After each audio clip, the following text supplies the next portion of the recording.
Nyata laruta saking Gudha Sang Kurukula yen tanamutusa Sang Sri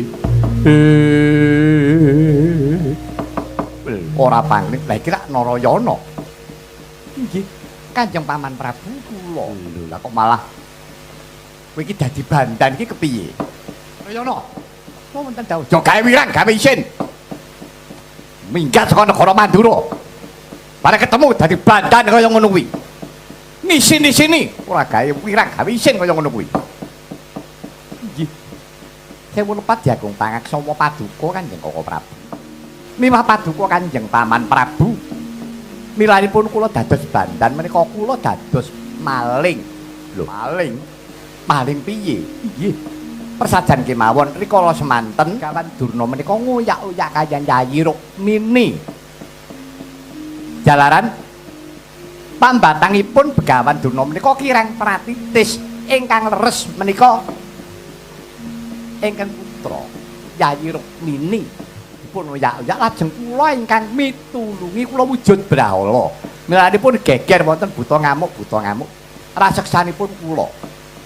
Butanipun kula. Kula ingkang nyingetaken pun Rukmini. Sinuwun, kula mboten trima. Kula mboten trima. Badhe kados pundi badhe menika putra pulunan Paduka.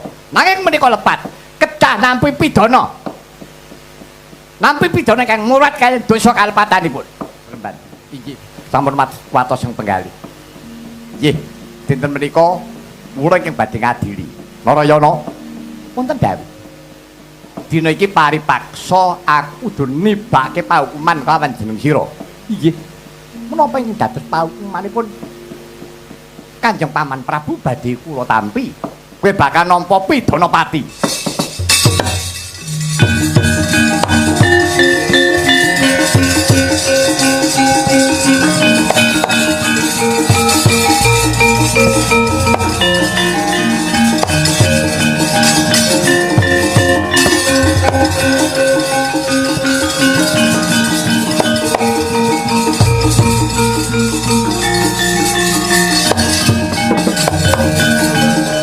Rama Prabu Rukmini.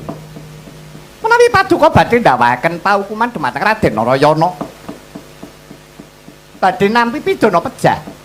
Rama, kula nyuwun pejah rumiyin. Kula atur mejahipun Rukmini. Kok ngono sababe apa? Jalaran kang mitulungi kula menika nggih namung Kang Mas Raden Narayana. Kula sampun matur keplok yen ora tangan loro ramuni tegesipun pambatangipun Begawan Durna menika namung wonten kewajiban lanang, kewajiban wadon nanging boten ngrembak bab perkawis katresnan. Piyambakipun tresna nanging kula boten remen, kula boten tresna. Menapa kelampahan wong ora tresna kok dipeksa menapa badhe bagya mulya gedangipun Kanjeng Rama Prabu. Kula atur menggalih. Yo. Badhe kados pundi kemawon? Menawi kula boten kados kayan Kang Mas Raden Narayana kapejahana sendika nderek. Kula nyuwun pejah rumiyin Kanjeng Rama. Wah, lah dalah.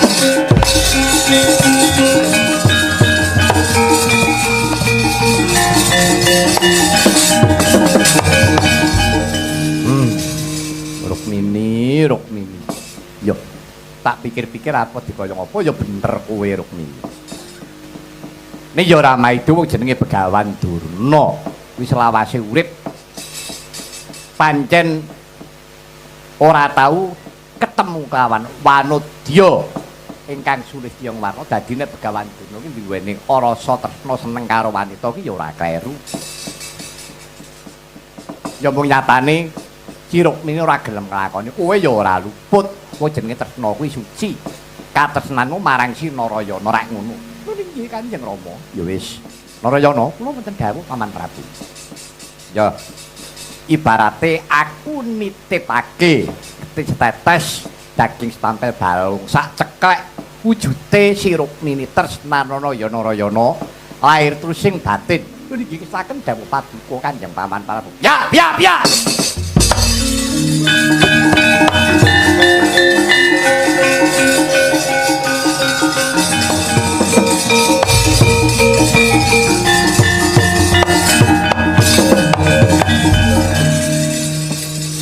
Yaki. Nggih Kanjeng Prabu. Ngaturaken kawuningan ngalun-alun wonten Narendra Yaksa ingkang gereng-gereng geru-geru.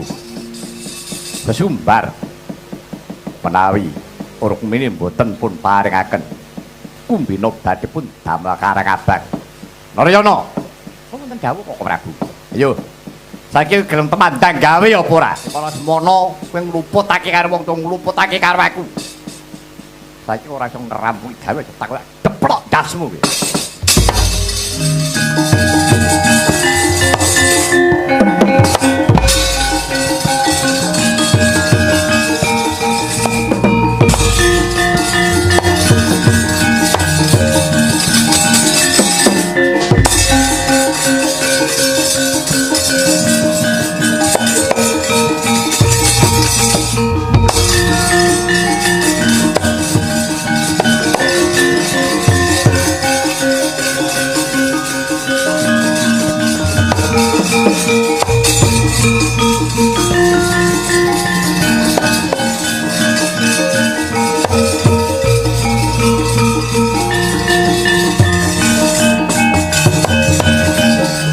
Permadi wonten dawuh Kang Mas. Ora jeneng pun Kakang iki ora iso ngrampungi gawe ora iso ngrampungi perkara. Pun Kakang iki dudu wong ringkih. Nanging Permadi Ruhanira. Tak rasa Siadu uga wis ngerti karo pun Kakang wis ngerti marang Yayi Permadi. Rampunge perkara iki kudu pun Kakang karo Siadi kang kumandang gawe. Makaten Kang Mas. Ya. Kula namung derek kepareng paduka. Mengko yen eneng mugane lelakon tak perintah apa bae Siadi kudu manut derek kepareng paduka Kang Mas.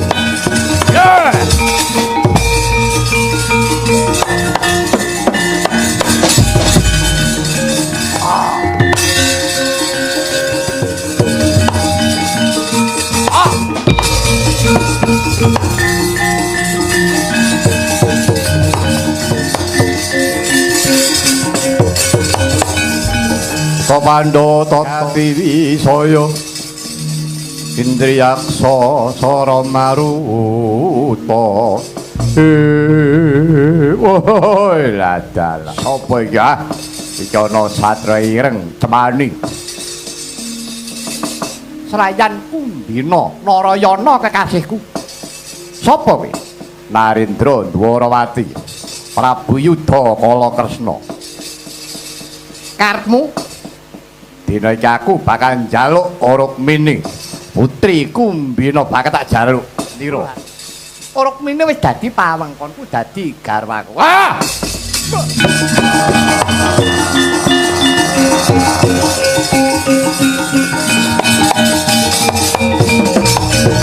Wah, dalah. Ayak kemaip gleleng pacak ngendelke bagusmu. Nek pancen kowe tresna karo Rukmini, ayo. Rukmini tebusen jiwa kaprawiran. Langkara bangkene Narayana. Ah, kokop getihmu ah. Ah.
Oh, legan golek momongan. Cah bagus-bagus. Omong melu nrambul ana paprangan. Soroh nyawa kowe. Narayana. Lo kancamu mati.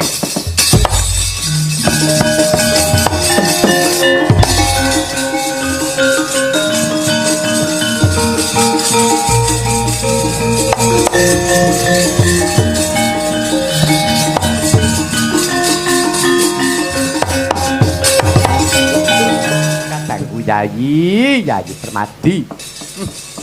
Yo.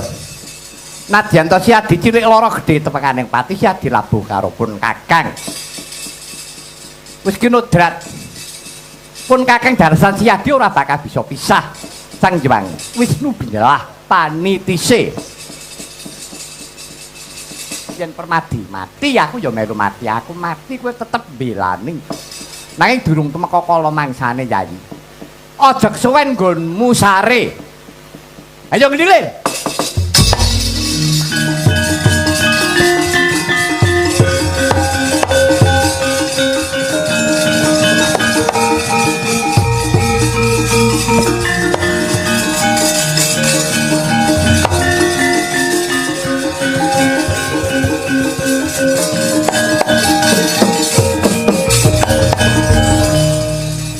Piye rasamu Permadi? Kang Mas kados kula tilem kepati nanging raos kula dipun gugah kayen Kang Mas Narayana. Oh ngono. Inggih. Kowe mau jane mati. Pati kowe sampun ngajri-ajri, ora kok meden-medeni. Najan kowe mati durung temeka kala mangsane durung wancine pun Kakang bisa ngusadani, bisa maluyakake. Pancen Ratu Buta iki gegirisi keparingipun Kang Mas. Narik ngarep pun Kakang wis paring dawuh ayo andum gawe. Inggih. Pun Kakang duwe titian wujuding kreta ingkang aran Yai Daladara. Peparingane pukulan Sang Hyang Bathara Wisnu. Inggih. Dina iki pun Kakang bakal namakake pusaka ingkang wis ana jroning kreta. Wujuding bendhe ingkang aran Pancajanya lan Salompret Kalasangka. Kowe gelem dadi kusir? Mestakaken dawuh. Yen to Siadi gelem, wis besok gentenan. Yen to Siadi sing numpak pun Kakang sing ngusir, yen aku sing ngusir kowe sing numpaki. Pun Kakang sing numpaki kowe sing ngusiri.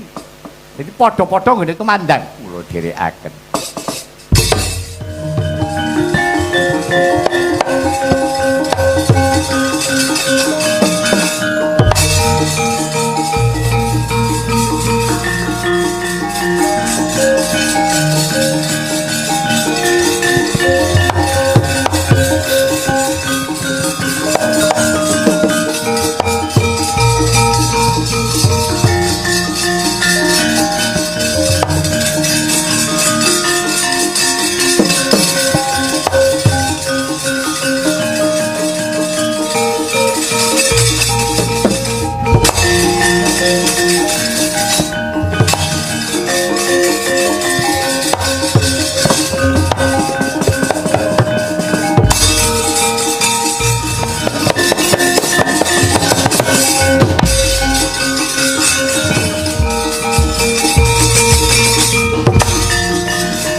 Lampahing rata dan pantara prepo suku ning arga iram kang tumingapine dendeng saenggon pradangga kacarita Sang Narayana Nitirata Kyai Jaladara ingkang kini sulan kawan ingkang permadi eling-eling Sang Hyang Wisnu binelah panitia satriya kekalih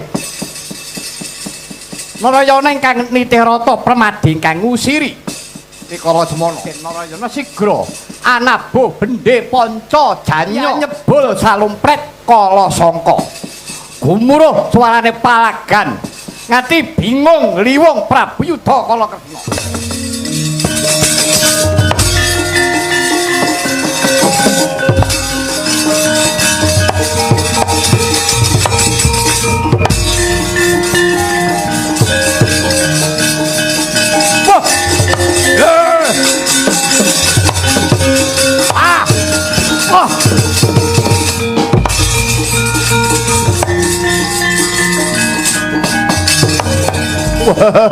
lah dalah edan suarane apa mbrebeki kuping suarane cawuh lawan gumbruduk kaya suarane kereta pambekering jaran bebarengan suarane slumpret bendhe ngungkung nganti gendangan kuping kaya pecah-pecah wah dewa wae padha mbelani kawan si Narayana ya ora katon wujude nganti mbingungake rasaku kecekel kata unta malang aja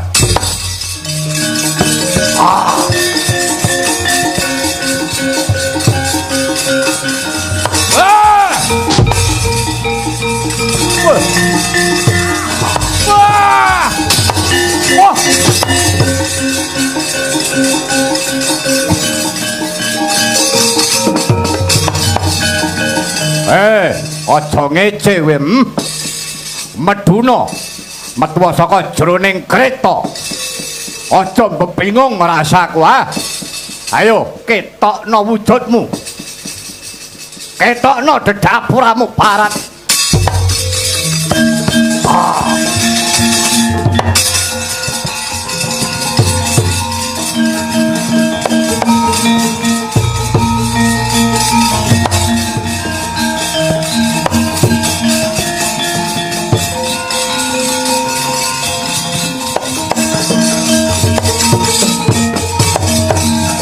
Pusat kacarita to mangkono riwutnya bingung liwung Prabu Yudha kala Kresna karana mireng suarane salumpret kala sangka bendhe panca janya pambekering kuda sekawan krincinging jaran pasan kaya belah ro jagat risaksana dening mangki Sang Narayana sigra ngasta pusaka senjata cakra baskara sumalorot saking dirgantara ngengingi Sang Prabu Yudha kala Kresna mebruk kaya gunung jugruk pecah kapisanan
Narayana wonten dawuh buku.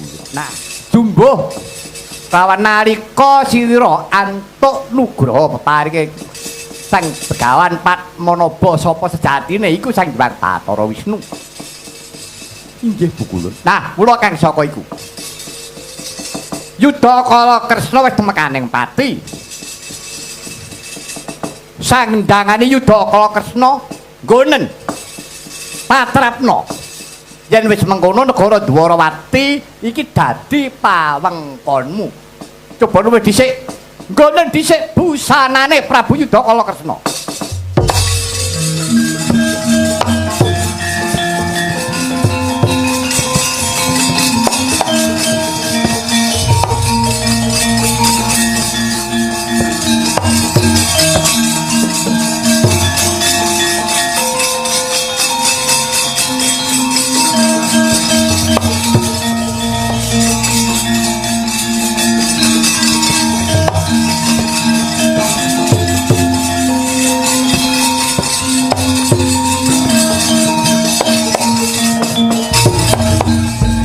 Narayana wonten timbalan iki ngadhawuh pukulun. Nah, dina iki sira wis ngagem makutha keprabon.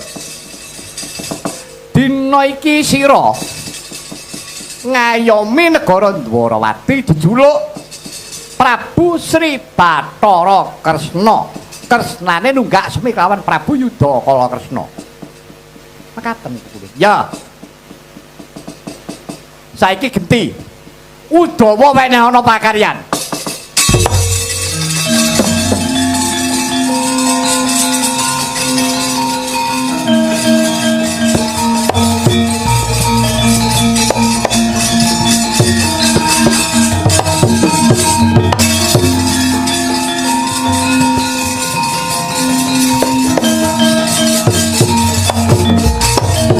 Udawa. Sing andika menika sinten? Pangling to kuwi. Pangling wong ora pangling suarane. Lho. Swantenipun kados swantenipun tumpuk. Mrono-mrono ora. Haha. Udawa, mboten dawuh. Rikala semana ingsun wis paring dawuh. Yen aku dadi pendhita kowe santrike, ya toh? Nggih. Yen aku dadi ratune, kowe patihe. Nggih, paringipun. Dina iki negara Dwarawati dadi pawengkonku dijuluk Prabu Sri Bathara Kresna. Kowe gelem dadi patih? Urun. Gelem tenan? Urun. Wani, pantun. Nek wani aja wedi-wedi, nek wedi aja wani-wani. Wani. Ngetokke jiwa kasatriyan. Liripun kudu wani perang. Mengsahipun mungsuhe karo Patih Kresnengkara. Ayo, nek pancen kowe dadi seneng dadi patihe Prabu Kresna. Tak du karo Kresnengkara, nyuwun pamit.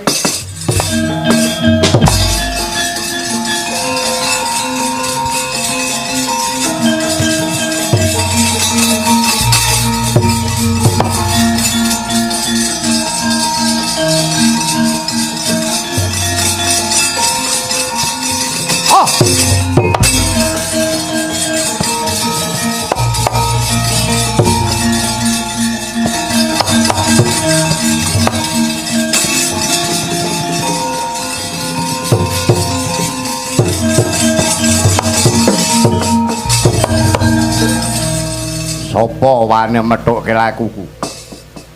Iki srayane Raden Narayana, srayane Ratu Dwarawati Prabu Kresna. Aku Demang Udawa. Wah, memper wong desa. Ngerti apa durung aku Patih Kresnengkara? Aku ora nrimakake sedane Ratu Gusti Prabu Yudakala Kresna. Upamane yen Narayana dadi ratu ning Dwarawati ora sudi aku nyembah karo mungsuh bebuyutan. Nek arep mbelani ayo maju sampurnakno ayo maju rak tugel gulumu ya.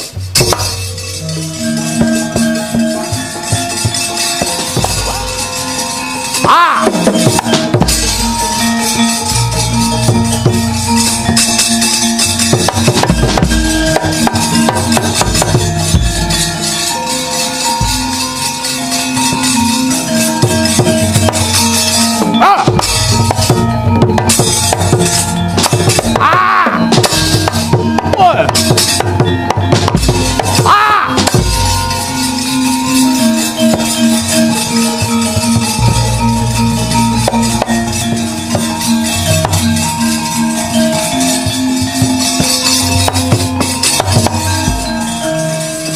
Nemah temah pundake gilut janggane Sang Udawa kawan Patih Kresnengkara.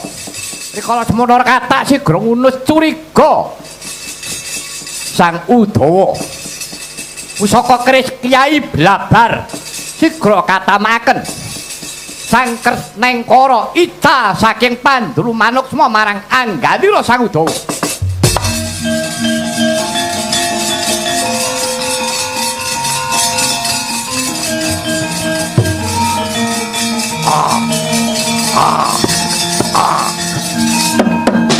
Aduh, yo.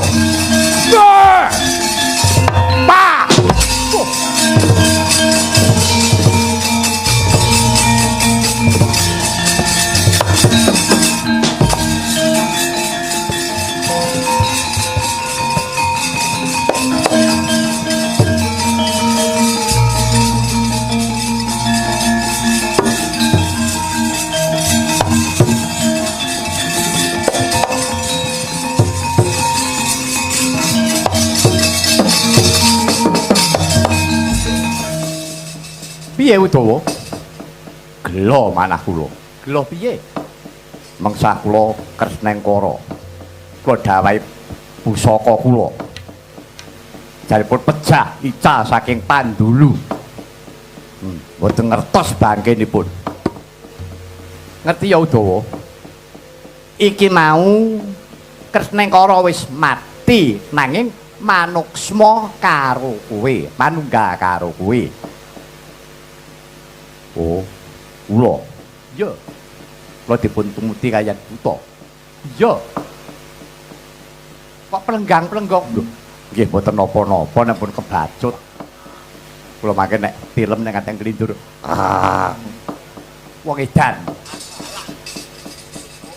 Dina iki reh ning kowe kuwi ditunggali Sajawa karo Kresnengkara. Kowe kejaba jenengmu yo tak jenengake uga Kresnengkara.